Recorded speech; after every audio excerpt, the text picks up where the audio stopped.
রাকেশ দা, আমার তো গার্লফ্রেন্ড আছে, তো আমাকে বিয়ে করার জন্য প্রেশার দিচ্ছে। তো আমি ভালো বর কিভাবে হব আমাকে বলো। ভালো বার? আমার বিয়ে 14 বছর হয়ে গেছে, আমি তো কোনোদিন ভালো বার হতে পারলাম না। দাদাকে দেখলে মনে হচ্ছে নাকি দাদা ভালো বর। চল ওনার সঙ্গে একটু যোগাযোগ করি। দাদা একটা কথা বলবো। হ্যাঁ বলুন, কি হয়েছে? দাদা, এই ছেলে বিয়ে করবে, সেটা জানতে চায় কিভাবে ভালো বর হতে পায়।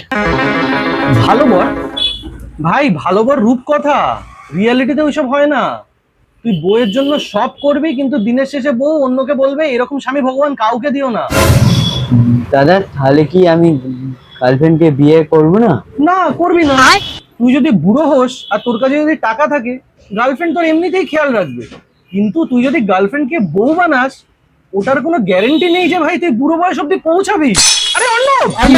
কি হলো? কি হলো?